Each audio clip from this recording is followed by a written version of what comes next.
This podcast is supported by Siemens, your partner for industrial-grade AI.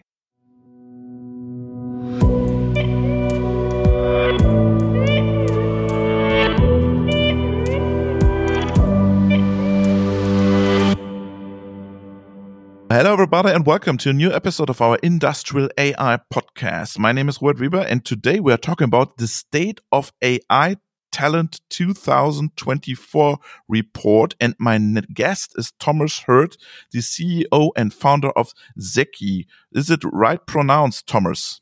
Yes, Zeki is the right pronunciation. Okay. Before we start about talking about the AI Talent Report, please introduce yourself briefly and your company. It's great to be with you today.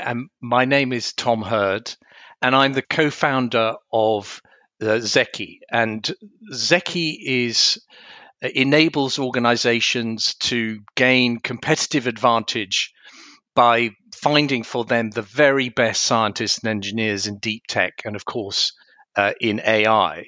And what differentiates us is that we take a data-led approach using unique data that we have, which allows us to look not just at the technical performance of these great scientists and engineers, but also how they are positioning themselves in their career and what their peers think about them. So what we describe as their 360. And we work with venture capital companies looking to find great young researchers at universities who have an idea that they would like to bring to market. We work with investment companies looking at the talent within companies they're seeking to invest in or buy. And clearly, we work with universities, governments, and companies to find them very, very specific talent, which is very hard to find to fit into their organization. So where do you get the data from your partners, and how you handle this data? We get the data from all of it from open source. We look clearly at all the data around kind of research publications or data repositories, but we painstakingly put together the career timeline for every individual talent that we are looking at. And then we add our own data that we have collected, which is very fragmented across the internet, where we look at people and whether they've participated in competitions or in hackathons, whether they have selected themselves for roles as organizers in the AI community or thought leaders in the AI community. And we bring this all together in one place using advanced analytics and machine learning to give a single holistic picture of each individual talent.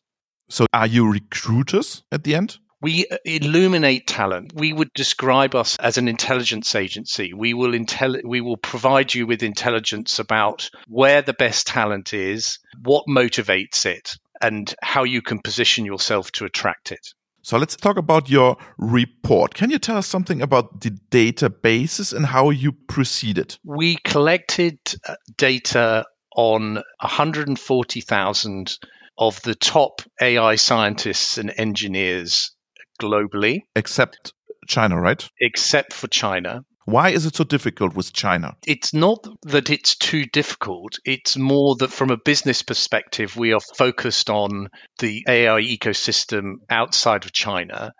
And although we see lots of interaction between Chinese and researchers and their counterparts in the sort of global AI ecosystem, we do not see the flow of talent between those two systems.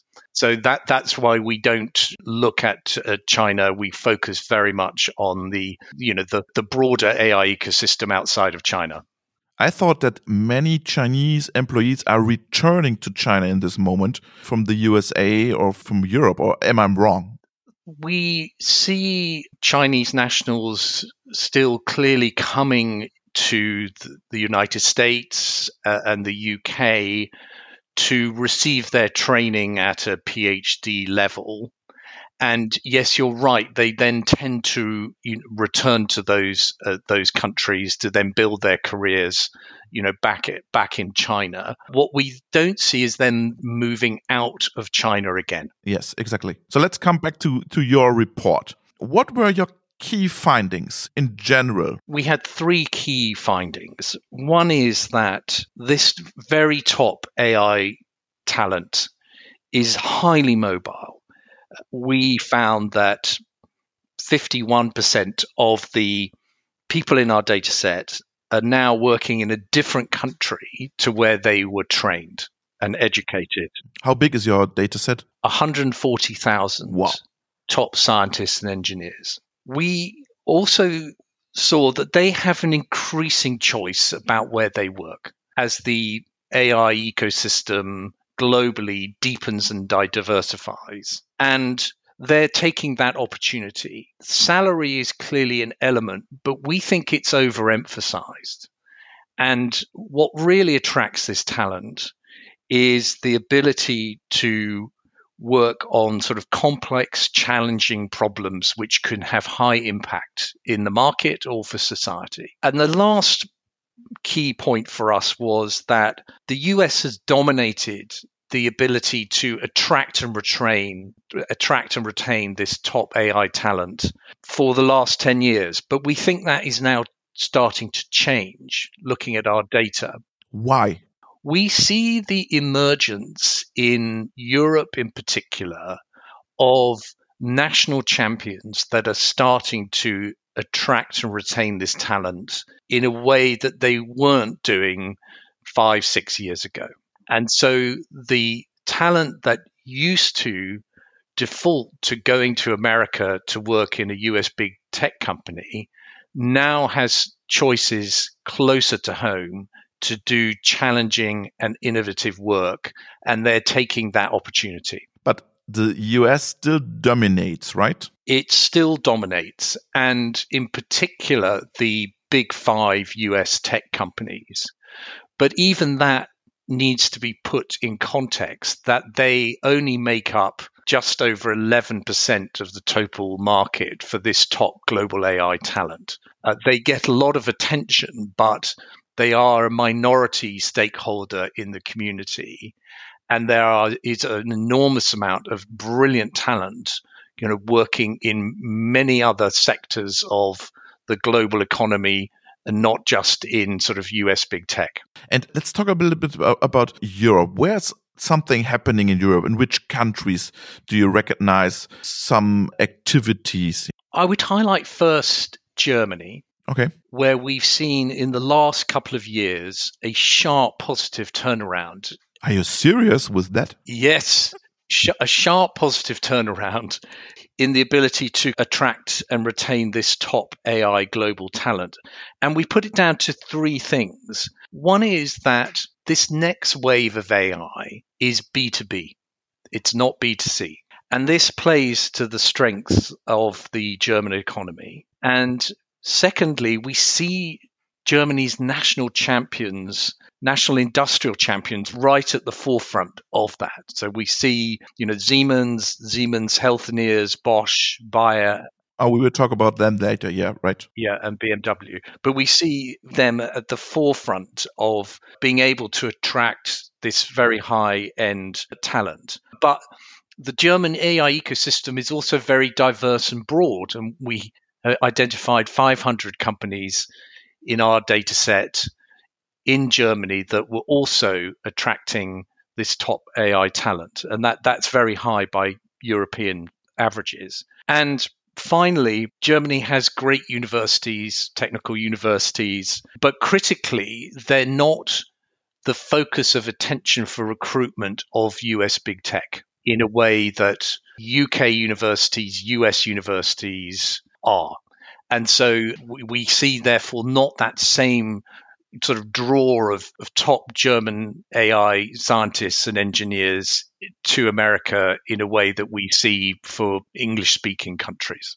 Is it more that we have for example, in Germany, we have a broader education at the university? So we have, it's called Fachhochschule, so University for Applied Science. So it's more that we have more basic education on AI and we have not so much the stars of the community. I think that's absolutely right. You see a landscape in Germany which is diffuse but excellent, where talent and centers of excellence are not concentrated around particular universities, but it's sort of much more broad. Let's switch to another European countries. What about the Netherlands? I thought that the Netherlands is the most important country when it comes to AI in Europe. We see the same pattern in the Netherlands as in Germany, where again, the Netherlands has been successful in at keeping and attracting the talent,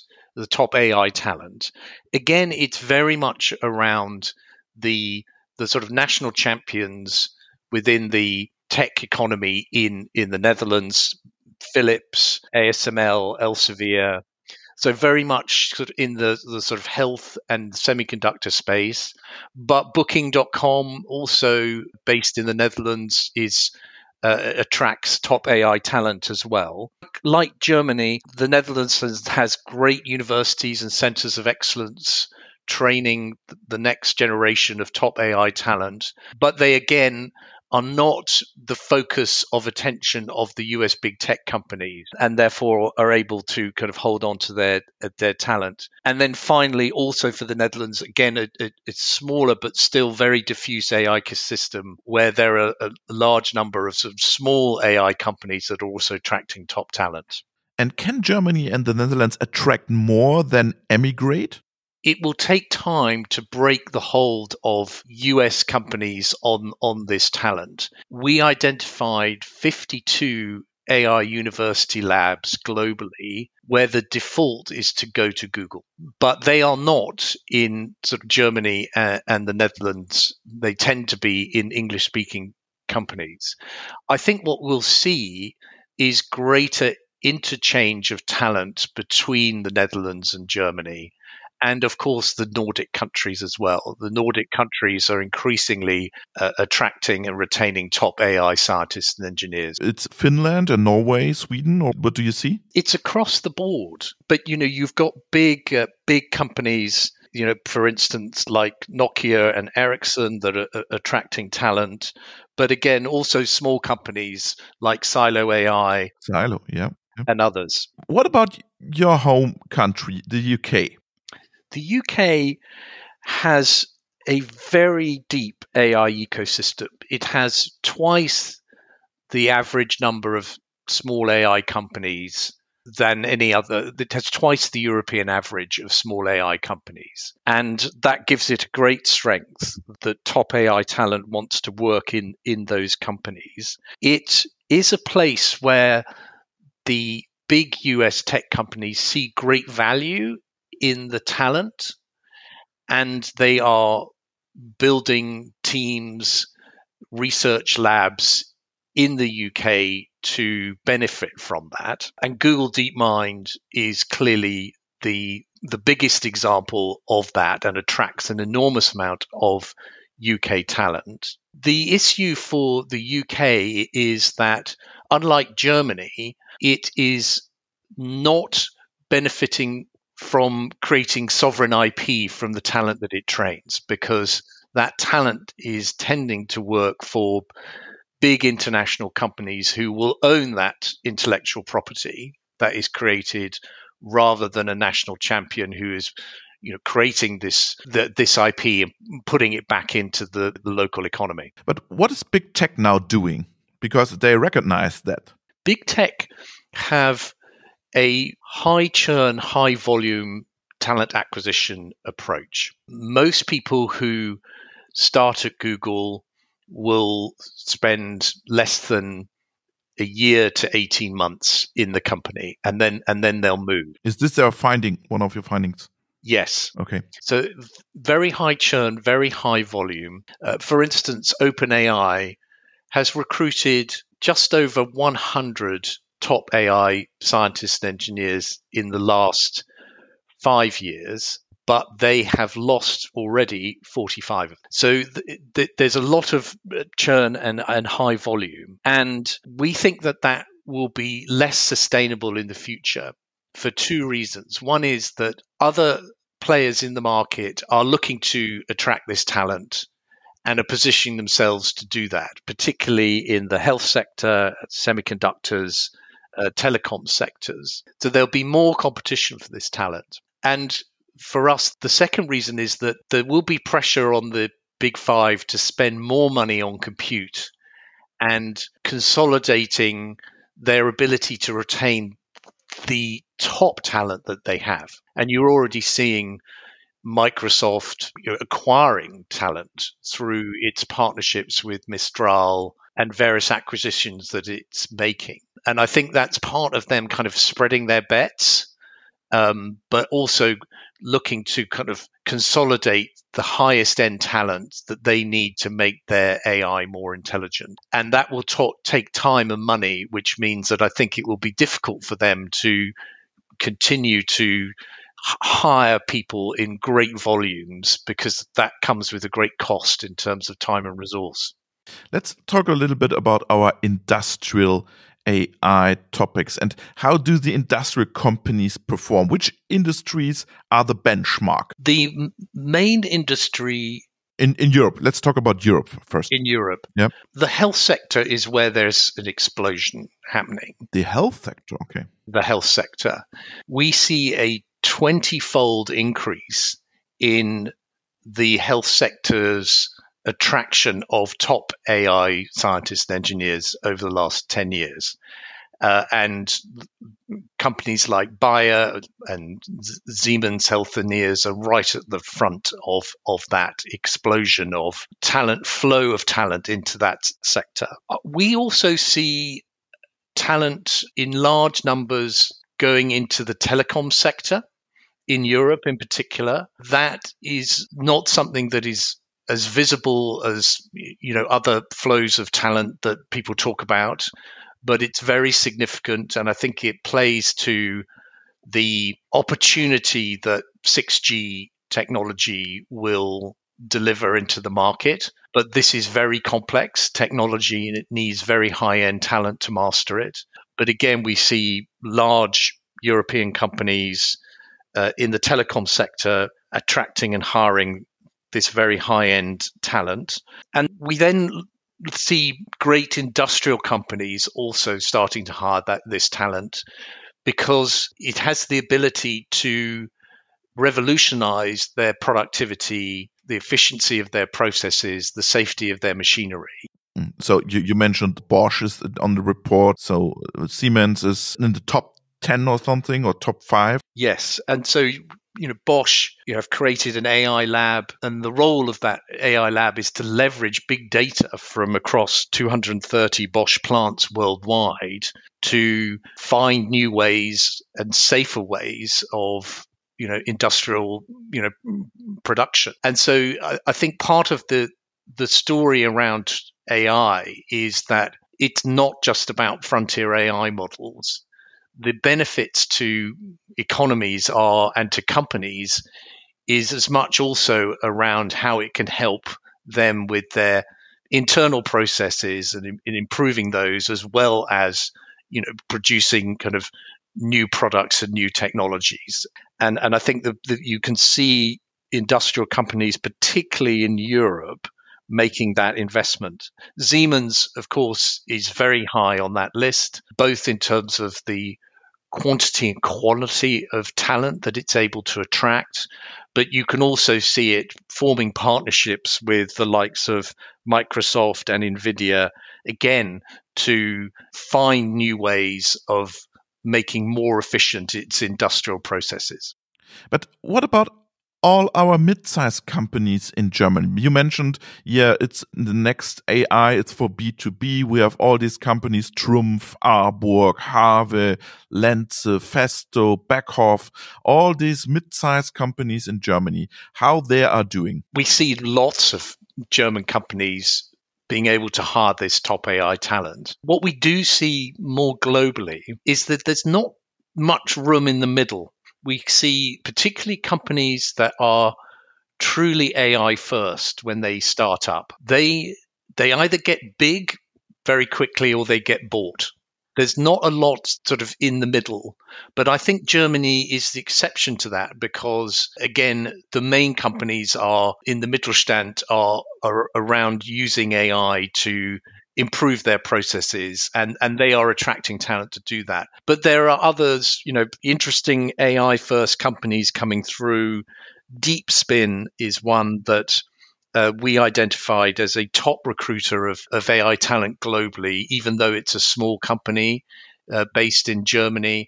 And they are producing the next generation of MRI machine. Another German company is Helsing AI in the defense sector. Again, a very rare example of a company that is AI first in the defense sector, and yet we see them attracting very high quality talent and winning business on the back of that. But we have an investment problem, do we? Or am I wrong in Germany? Because we have not so much spending on startups and funding and stuff like that. Is that the problem? Do you see that in your data? We don't see that in our data, although our data is not configured to be able to kind of follow the flows of money into companies. We focus very much on following the flow of talent.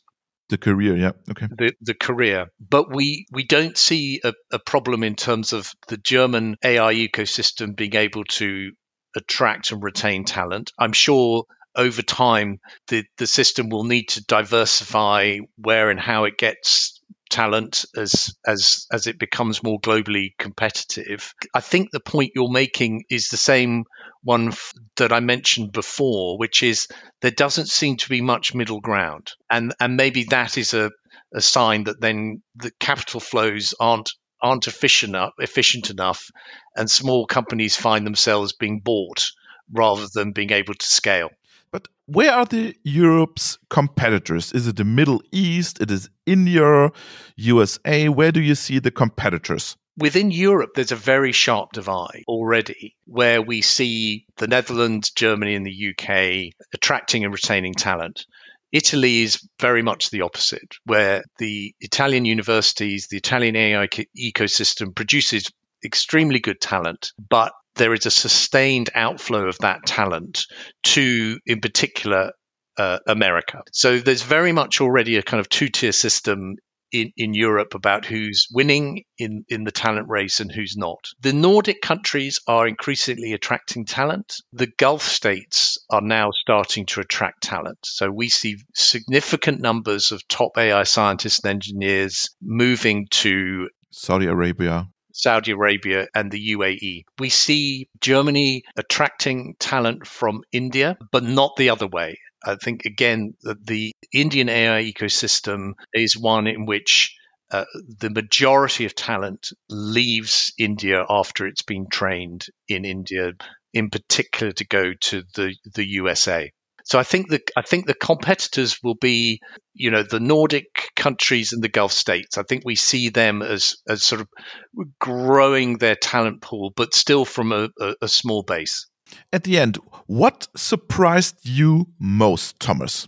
What surprised me was the breadth and diversity of companies that are attracting this talent and the thousands of different user cases that are being used on which AI is being deployed. That was very, very significant. So in our data set of 140,000 top scientists and engineers, there were over 20,000 companies attracting this talent globally. And so a lot of the attention is always around the sort of talent race, around the sort of big five and who's up and who's down.